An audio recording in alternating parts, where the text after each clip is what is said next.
नमस्कार, आपका स्वागत है हमारे YouTube चैनल बायो गुरु पर। आज हम क्लास 12 का चैप्टर नंबर 22 का पार्ट नंबर 7 पढ़ रहे हैं। इसमें आज का हमारा टॉपिक है छोटी आंत में पाचन, यानी कि डाइजेशन इन स्मॉल इंटेस्टाइन। हमने पिछले लेक्चर्स में देखा था ग्रहणी में पाचन, यहाँ हम ग्रहणी में पाचन पढ़ेंगे। पीछे देखा था हमने आमाशय में पाचन और मुख गुहा में पाचन, यानी कि बकल कैविटी में डाइजेशन और स्टमक में डाइजेशन। यहाँ आज हम स्मॉल इंटेस्टाइन में पाचन देख रहे हैं, डाइजेशन देख रहे हैं। हमने देखा था कि जो भोजन है काइम, स्टमक में भोजन का कौन सा स्वरूप होता है? काइम। काइम यानी भोजन प्लस में गैस्ट्रिक जूस, यानी कि जठर रस, इसे हम कहते हैं काइम। ये काइम प्रवेश करता है छोटी आंत में। छोटी आंत के किस भाग में प्रवेश करेगा? ये डैड्यूनम में, यानी कि ग्रहणी में प्रवेश करता है। ये हमने देखा था ग्रहणी में प्रवेश करता है कि उस जैसे कोई स्टमक है,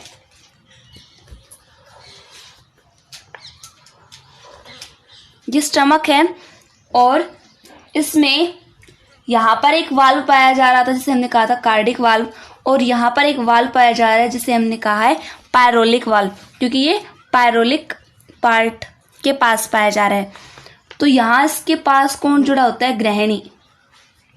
तो ये पायरोलिक वाल्व है, यहाँ से काइम आता है ग्रहणी के अंदर।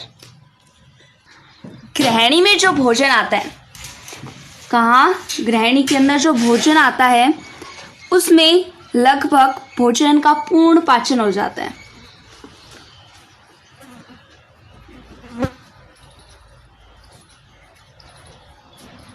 यानी कि उसमें सभी जो रस है, पाचक रस, वो मिश्रित हो जाते हैं। तो भोजन का वह स्वरूप जो कि ग्रहणी में है उसे हम कहेंगे काइल। क्या कहेंगे? काइल। ये भी जो हमारी बक्कल कैविटी मुख गुहा में था उसे हमने कहा था बोलस। बोलस से ये आया स्टमक में, तो उसे हमने कहा है काइम, और ये फिर आया छोटी आंत में, तो इसे हमने कहा है काइल। तो सबसे पहले इसमें हम पढ़ेंगे ग्रहणी में पाचन। छोटी आंत के 3 भाग थे, ग्रहणी, उसके बाद मध्यांत्र या फिर अग्र क्षुद्रांत्र भी कहते हैं, और थर्ड था क्षुद्रांत्र। पहला है ग्रहणी में पाचन, यानी कि डाइजेशन इन डैड्यूनम, डैड्यूनम, जेन्युनम और इलियम। जो हमारी ग्रहणी है उसमें हमने बताया था 4 लेयर्स हैं। कौन कौन सी थी? सेरोसा, मस्क्यूलैरिस, सबम्यूकोजा और म्यूकोजा। तो उसमें जो मस्क्यूलैरिस होती है, यानी कि पेशी स्तर होता है 4 लेयर में। दूसरी लेयर कौन सी है? पेशी स्तर। ये अलग अलग प्रकार की गतियां करती है।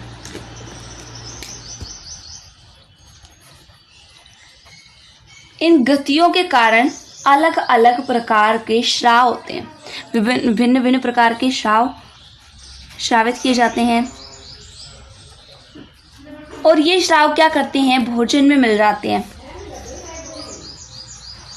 फूड में मिक्स हो गए।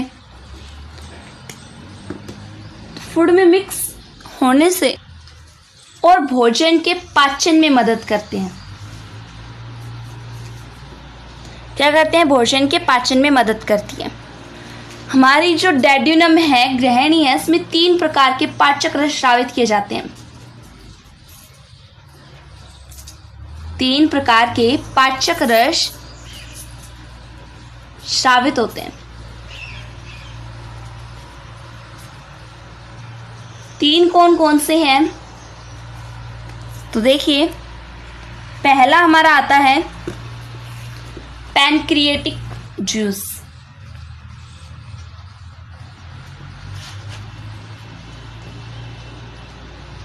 जिसे हम कहते हैं अग्नाशय रस। अग्नाशयी रस। सेकंड आता है हमारा बाइल जूस,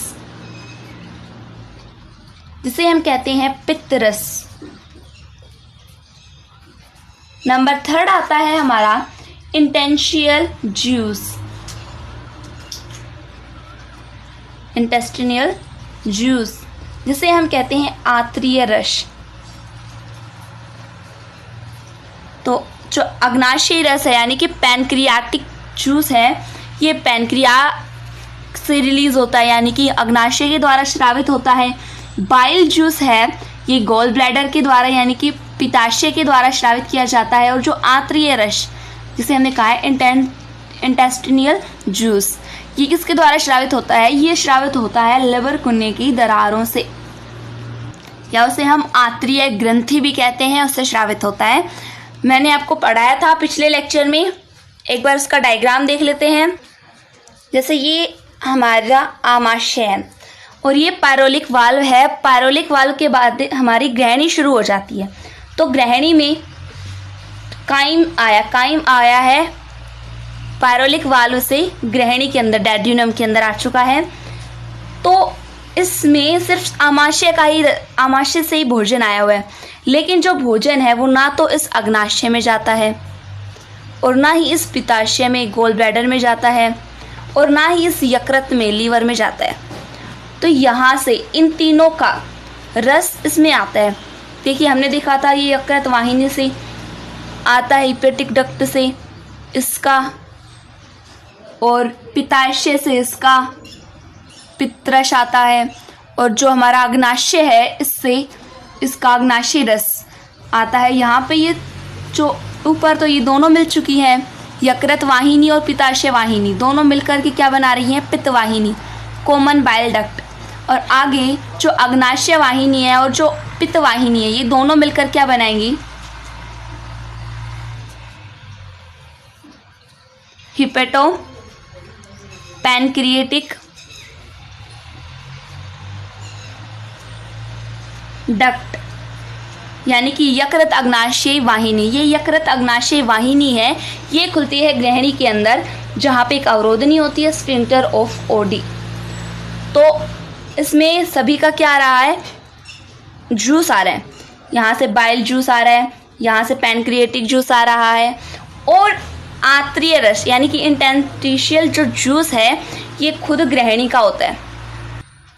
तो यहाँ पर पैनक्रिएटिक और जूस और बाइल जूस किसके द्वारा रिलीज हो रहे हैं? हिपेटो पैनक्रिएटिक जूस के द्वारा, डक्ट के द्वारा, यानी कि यकृत अग्नाशयी वाहिनी के द्वारा ये दोनों जो जूस हैं ये ग्रहणी में छोड़ दिए जाते हैं, रिलीज कर दिए जाते हैं। तो अब हम इसे 1 बाय 1 पढ़ेंगे कि पैनक्रिएटिक जूस कौन कौन से एंजाइम स्रावित करता है, बाइल जूस कौन से, और आंत्रीय रस कौन से। तो फर्स्ट हम पढ़ेंगे पैनक्रिएटिक जूस। तो फर्स्ट क्या है इसमें हमारा? पैनक्रिएटिक जूस, जिसे हमने कहा है अग्नाशयी रस।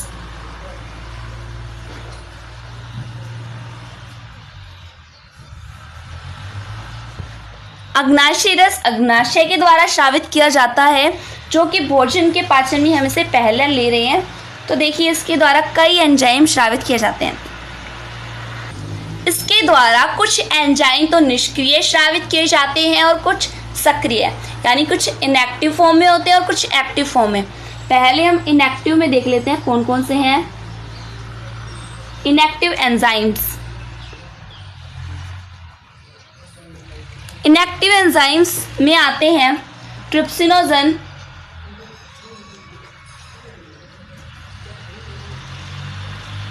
तीन एंजाइम हैं, ट्रिप्सिनोजन, काइमोट्रिप्सिनोजन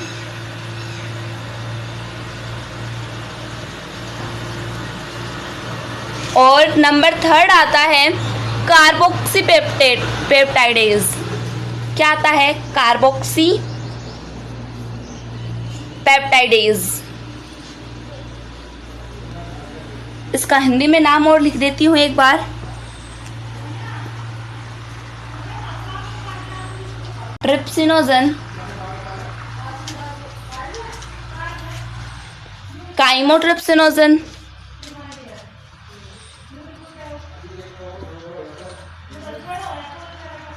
ट्रिप्सिनोजन, काइमोट्रिप्सिनोजन। और ये हमारा कार्बोक्सी पेप्टाइडेज क्या है? कार्बोक्सीपेप्टाइडेज, काइमोट्रिप्सिन और काइमोट्रिप्सिनोजन। ये तीनों एंजाइम ये निष्क्रिय फॉर्म में है, यानी कि इनएक्टिव एंजाइम है 3। इन्हें एक्टिव किया जाएगा, वो देखेंगे किसके द्वारा किया जाएगा एक्टिव। और कुछ अन्य एंजाइम भी है, अदर एंजाइम्स, जो कि सक्रिय अवस्था में होते हैं। तो कौन कौन से हैं? फर्स्ट आता है एमाइलेज,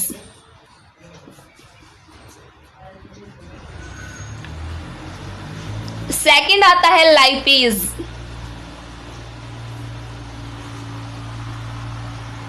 नंबर थर्ड आता है न्यूक्लियेज,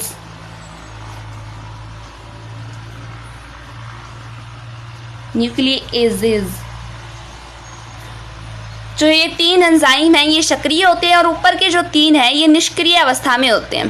तो इन्हें सक्रिय कौन करेगा ये देखेंगे अब हम। जो पैनक्रिएटिक जूस है यानी कि अग्नाशय रस है, ये सबसे पूर्ण पाचक रस है। कैसा रस है? पूर्ण पाचक रस, यानी कि कंप्लीट डाइजेस्टेड जूस है। इस पैनक्रिएटिक जूस का पीएच होता है 7.8 से 8.0 तक, यानी कि 7.8 से 8 तक इसका पीएच होता है। इसके द्वारा जो एंजाइम स्रावित किए जा रहे हैं ये प्रोटीन का, वसा का और कार्बोहाइड्रेट का पाचन करेंगे। और जो अग्नाशय रस है ये अग्नाशय रस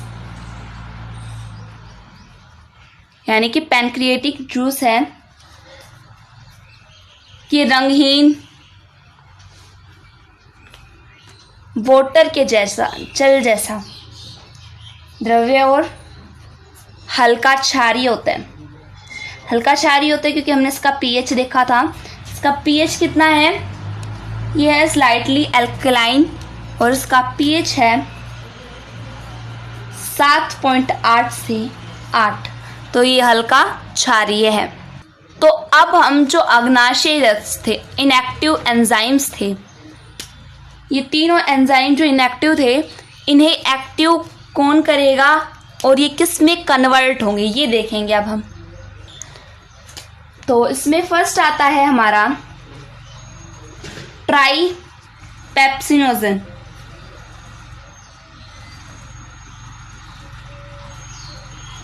जो ट्राइपेप्सिनोजन है ये निष्क्रिय अवस्था में है, इनएक्टिव फॉर्म में है, जो कि ग्रहणी की श्लेष्मिका सतह पर स्रावित किया जाता है। जो कि ग्रहणी की जो श्लेष्मिका किसे कहते हैं हम? म्यूकोजा के द्वारा एक एंजाइम स्रावित किया जाता है जिसके द्वारा ये सक्रिय अवस्था में आ जाएगा। सक्रिय किस में आएगा? ये ट्राइप्सिनोजन है, तो ये सक्रिय होगा ट्रिप्सिन में। ट्रिप्सिनोजन से सक्रिय हो जाएगा ट्रिप्सिन में।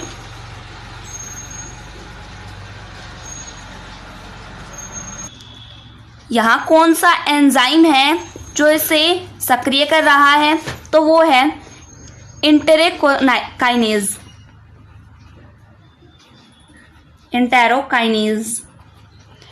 एंजाइम की सहायता से ये सक्रिय हो जाता है और ट्रिप्सिन में बदल जाता है। ट्रिप्सिनोजन से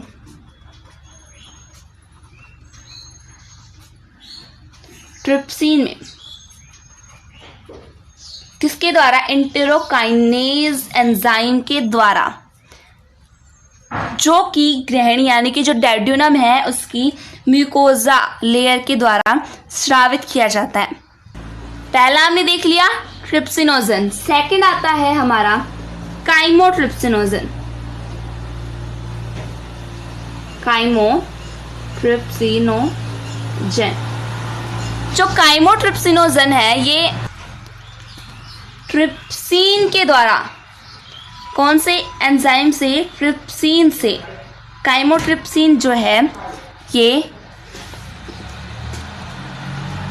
काइमोट्रिप्सिन ट्रिप्सिन एंजाइम की उपस्थिति में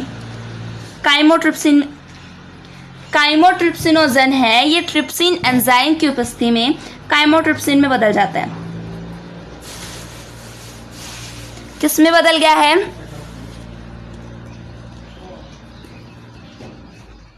काइमोट्रिप्सिनोजन।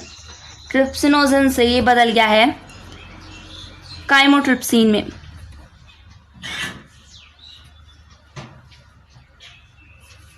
कौन से एंजाइम की सहायता से ये बदला है?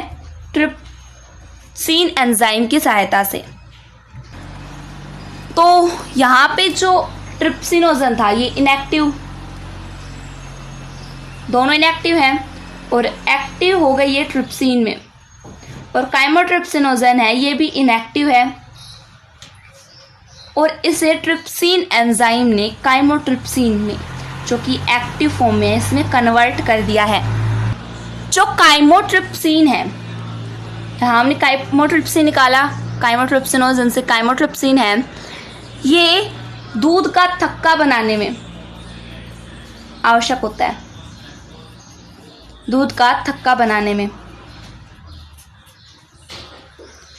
और यहाँ पे जो इनएक्टिव से एक्टिव फॉर्म में चेंज हुए थे ट्रिप्सिन और काइमोट्रिप्सिन, ये दोनों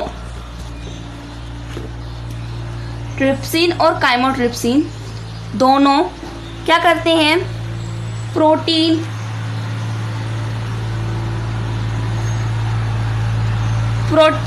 प्रोटीओजेज पेप्टोन्स, इन्हें बदल देते हैं पॉलीपेप्टाइड्स में। किसमें? पॉलीपेप्टाइड्स में चेंज कर दिया है। ये किसके द्वारा किया जा रहा है? Trypsin and chymotrypsin. Trypsin and chymotrypsin के द्वारा, इन दोनों के द्वारा प्रोटीन, प्रोटीएज और पेप्टोन्स को पॉलीपेप्टाइड्स में, ये इसे और छोटे छोटे अणुओं में तोड़ रहा है। इसका और भी सरल रूप है पॉलीपेप्टाइड्स। और जो ट्रिप्सिन और काइमोट्रिप्सिन है, इनका पीएच होता है 7, यानी कि ये न्यूट्रल होते हैं, उदासीन होते हैं। इस प्रकार से यहाँ पर जो ट्रिप्सिन और काइमोट्रिप्सिन दोनों एंजाइम हैं, ये एंजाइम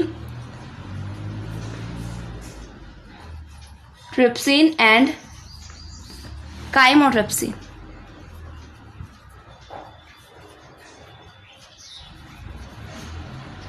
ये दोनों एंजाइम प्रोटीन का संश्लेषण करने वाले एंजाइम हैं, यानी कि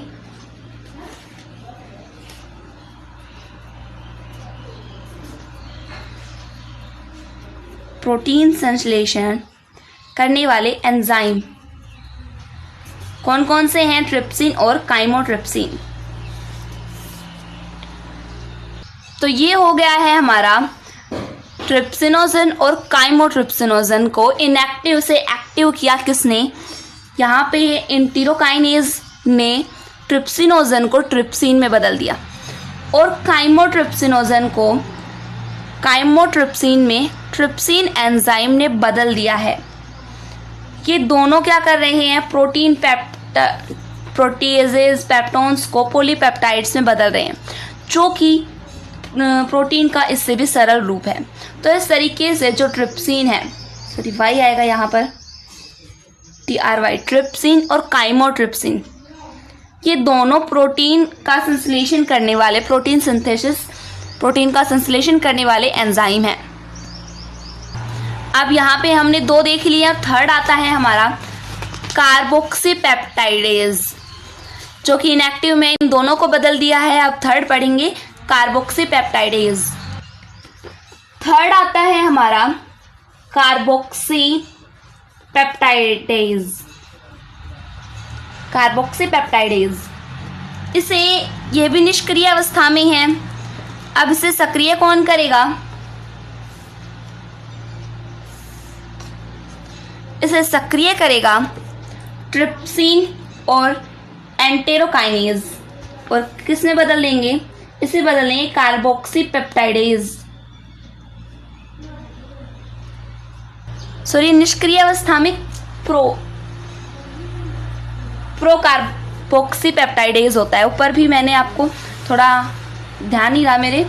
प्रोकार्बोक्सीपेप्टाइडेज को बदला जाएगा किसमें? प्रोकार्बोक्सीपेप्टाइडेज को किसमें बदला जाएगा? कार्बोक्सीपेप्टाइडेज में। किसके द्वारा बदला जा रहा है? ट्रिप्सिन और एंटेरोकाइनेज के द्वारा। ट्रिप्सिन एंड एंटेरोकाइनेज के द्वारा प्रोकार्बोक्सीपेप्टाइडेज को कार्बोक्सीपेप्टाइडेज में बदला जा रहा है। अभी कार्बोक्सीपेप्टाइडेज क्या करेगा? ये करेगा पॉलीपेप्टिडाइज को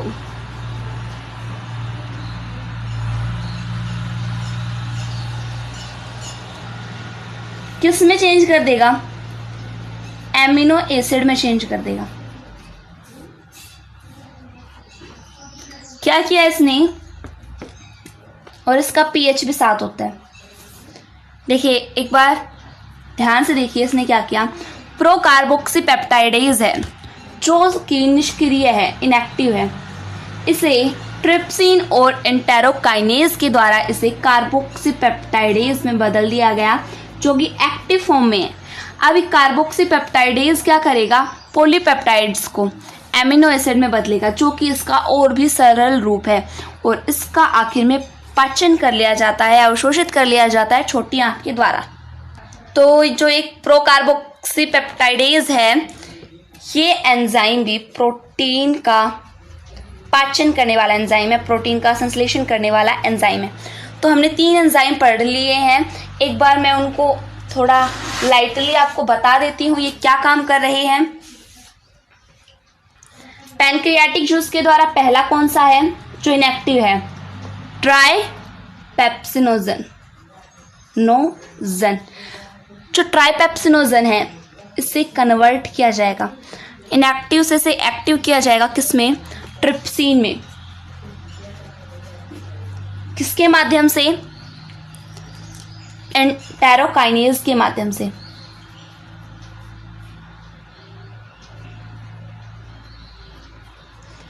इनएक्टिव से एक्टिव कर दिया है। अब सेकंड था हमारा chymotrypsin, chymotrypsinogen.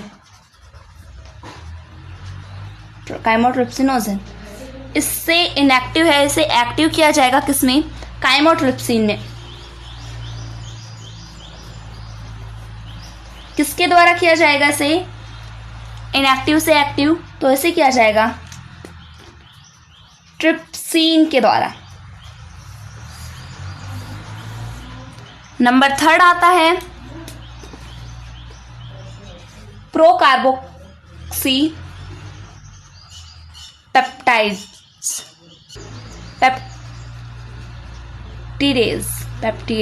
Peptidase.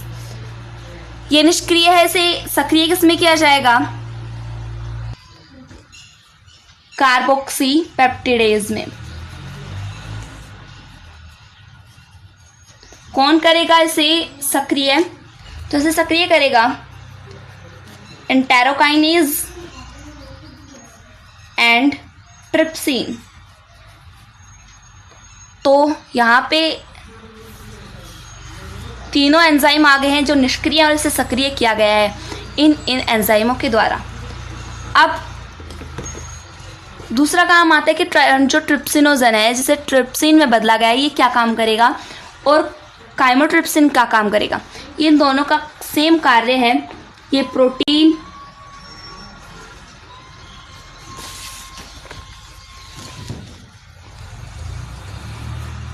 Peptones, proteases, इन तीनों को बदलता है किसमें? पॉलीपेप्टाइड्स में। किसमें कन्वर्ट कर रहा है? पॉलीपेप्टाइड्स में। कौन कर रहा है इनको? ट्रिप्सिन और काइमोट्रिप्सिन।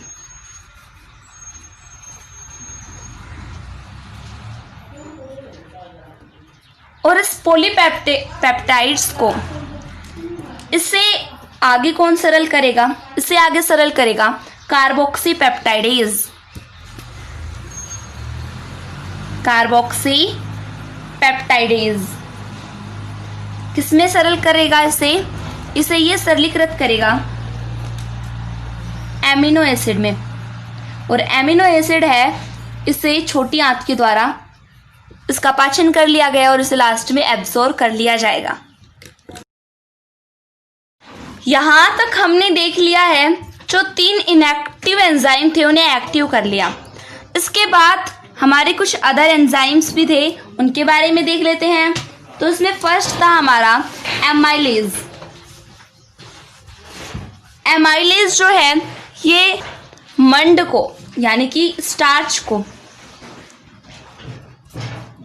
का पाचन करता है। इसकी अभिक्रिया लिख देते हैं। स्टार्च को किस में बदलता है? ये स्टार्च को बदलता है ये माल्टेज में।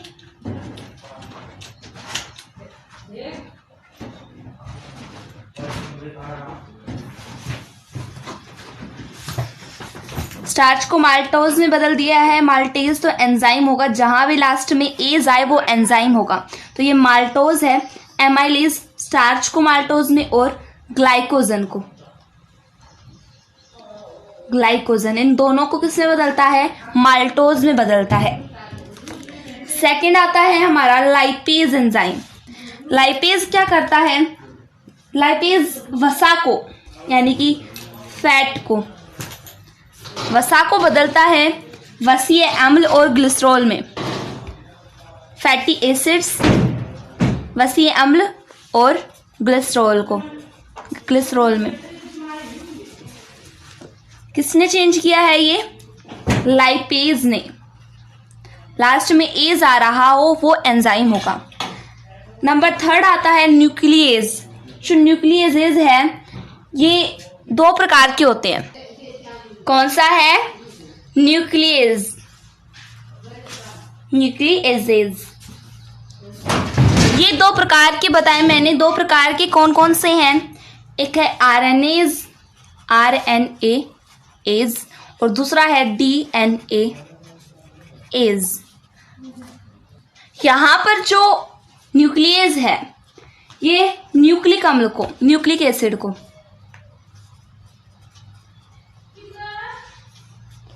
ये न्यूक्लिक अम्ल को बदलता है। किस में बदलता है? न्यूक्लियोटाइड में।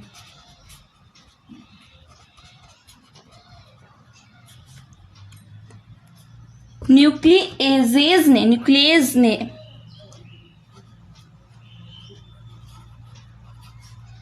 न्यूक्लिक अम्ल को न्यूक्लियोटाइड में बदल दिया।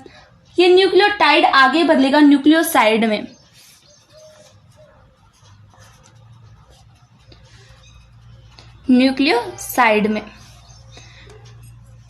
कौन सा एंजाइम से बदलेगा? तो इसे बदलने के लिए यहां पे आएगा दूसरा एंजाइम जिसका नाम है न्यूक्लियोटाइडेज।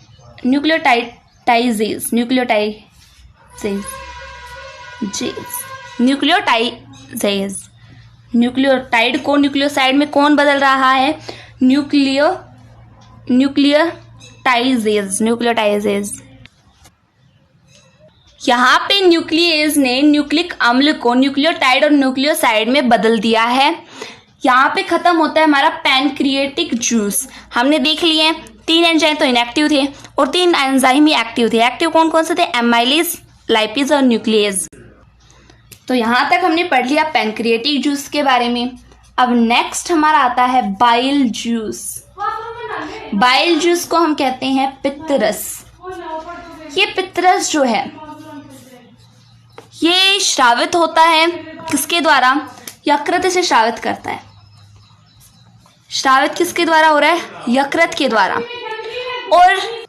और ये स्टोर होता है गॉल ब्लैडर में, यानी कि पित्ताशय में इसका संग्रह होता है, स्टोर होता है। जो बाइल जूस है ये क्षारीय द्रव होता है जो कि यकृत यानी कि जिसे हम लीवर कहते हैं, लीवर के द्वारा श्रावित होता है। ये पित्तरस क्या कार्य करता है? इसका कार्य होता है कि जो भोजन होता है वो अम्लीय होता है, उसे क्षारीय बनाने का कार्य करता है। अम्लीय भोजन को क्षारीय बनाता है। जो बाइल जूस है इसका पीएच होता है, क्योंकि क्षारीय माध्यम में है तो इसका पीएच कितना होगा? इसका पीएच होता है 7.8 से 8.6 तक। कितना होता है? 7.8 से 8.6 तक। इस पित्तरस में कार्बनिक लवण जैसे ग्लाइकोकोलेट, टोरेकोलेट, ये क्या कार्य करते हैं? ये कार्य करते हैं वसा का पायसीकरण करने में, वसाओं का पायसीकरण करने में। पायसीकरण किसे कहते हैं? वसा से पायस के निर्माण को पायसीकरण कहते हैं। जैसे कि वसा प्लस में पित्त दोनों मिलकर के क्या बना रहे हैं? पायसीकृत वसा। क्या बना रहे हैं? पायसीकृत वसा। तो इसे हम कहेंगे पायसीकरण। और कुछ अकार्बनिक लवण, यहाँ हमने कार्बनिक लवण पढ़ लिए हैं। कार्बनिक लवण क्या कार्य कर रहे हैं?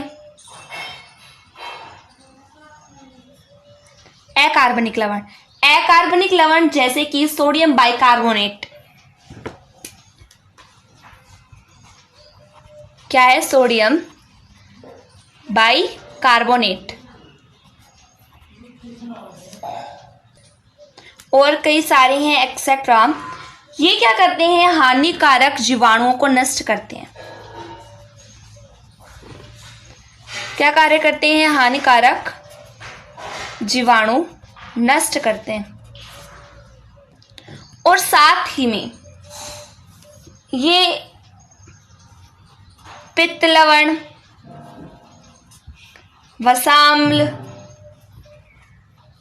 एक में ही है वसाम्ल, विटामिन जैसे ए, डी, ई, इनका अवशोषण करते हैं।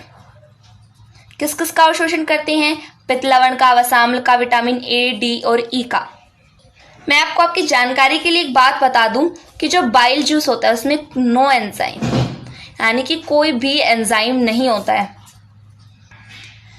इस बाइल जूस में कुछ बाइल सॉल्ट्स पाए जा रहे हैं, जैसे कि कार्बनिक सॉल्ट्स और नॉन कार्बनिक सॉल्ट्स, अकार्बनिक लवण और कार्बनिक लवण। और साथ ही इसमें पाया जाता है बाइल पिगमेंट, जिसे हम कहते हैं पित्तवर्णक। पित्तवर्णक पाया जाता है। इसमें दो पित्तवर्णक पाए जाते हैं। कौन कौन से? एक तो है बिलिरुबिन और दूसरा है बिलीवर्डिन। बिलीवर्डिन और बिलिरुबिन। बिलिरुबिन और बिलीवर्डिन के कारण ही पित्तवर्णक का रंग हरा पीला होता है। कैसा होता है? हरा पीला रंग होता है। और इसमें कुछ और चीजें भी पाई जाती हैं, जैसे कोलेस्ट्रॉल,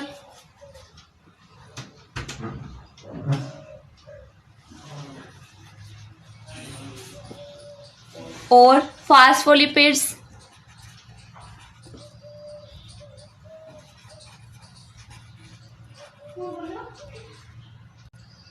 यहाँ पे जो बिलिरुबिन और बिलिवर्डिन है, इनका निर्माण कैसे होता है? इनका निर्माण होता है मृत आरबीसी के हीमोग्लोबिन के विघटन से इसका निर्माण होता है इन दोनों का। बिलिरुबिन है, ये पीले रंग का होता है, और बिलिवर्डिन है, ये हरे रंग का होता है। इस बिलिरुबिन के कारण ही मल का रंग पीला होता है। मल का रंग पीला क्यों होता है? बिलिरुबिन के कारण। और जो हमारे शरीर में कोलेस्ट्रॉल बन रहा था, इसे भी मल के साथ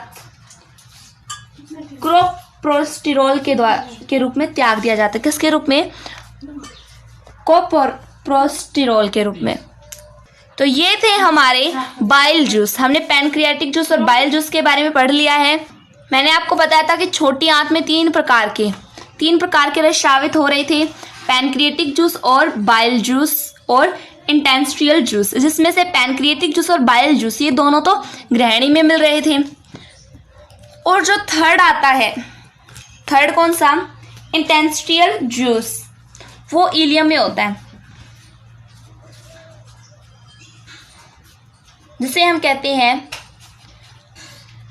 आंत्रीय रस। ये कहाँ होता है? इलियम में।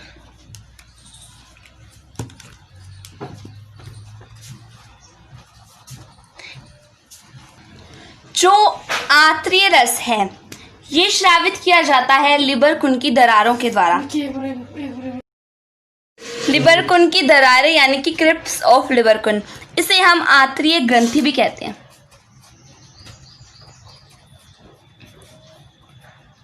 Intestinal gland. इस आंत्रीय रस का पीएच होता है 7.6। कितना पीएच होता है? 7.6। इसके द्वारा कुछ एंजाइम भी स्रावित किए जाते हैं। फर्स्ट आता है माल्टेज, जो कि माल्टोज को किस में बदलता है? ग्लूकोज में। माल्टोज को माल्टेज एंजाइम ग्लूकोज में बदलता है। दूसरा आता है लैक्टेज। लैक्टेज एंजाइम लैक्टोज को ग्लूकोज और ग्लैक्टोज में बदलता है।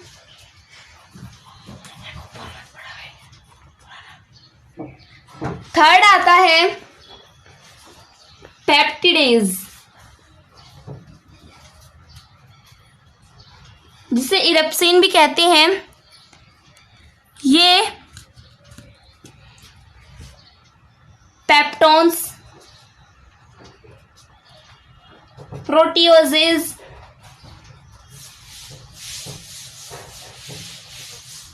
और पॉलीपेप्टाइड्स को किस में बदलेगा? एमिनो अम्ल में, एमिनो एसिड में। नंबर 4 आता है लाइपेज। लाइपेज पायसीकृत वसा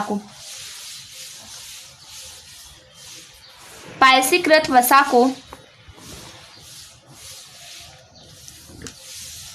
वसीय अम्ल और ग्लिसरॉल में बदलता है। वसीय अम्ल और ग्लिसरॉल यानी फैटी एसिड और glycerol, fatty acid and glycerol में। नंबर 5 में आते हैं न्यूक्लियेज, न्यूक्लियोटाइडेज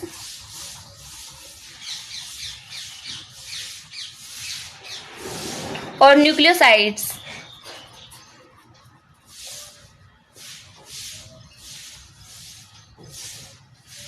ये एंजाइम न्यूक्लिक अम्लों को न्यूक्लियोटाइड्स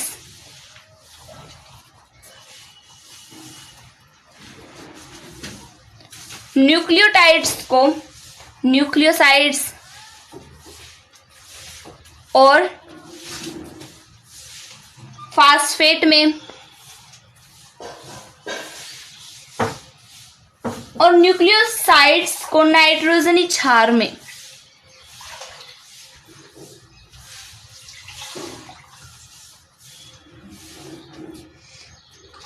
वह शर्करा में बदल देते हैं। तो इस प्रकार से न्यूक्लिक अम्लों का पूर्ण पाचन यानी कि पूर्ण रूप से जल अपघटन हो जाता है। क्षुद्रांत में यानी इलिया में भोजन का पाचन लगभग पूर्ण होकर इसके लगभग सभी घटक विसरणशील अवस्था में आ जाते हैं।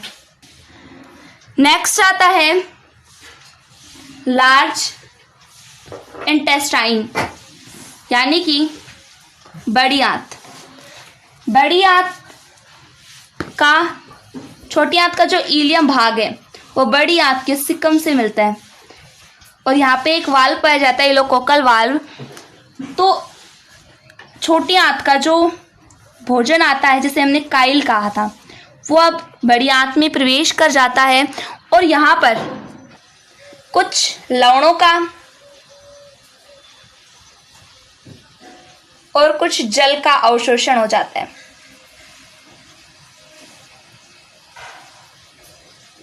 और लास्ट में भोजन जो है वो अर्ध ठोस हो जाता है जिसे हम मल कहते हैं। तो पहले स्टार्टिंग कहाँ से हुई थी? बोलस से। बोलस आया मुख गुहा से, ईसोफेगस से, स्टमक में, तब वहां हमने इसको कहा था काइम।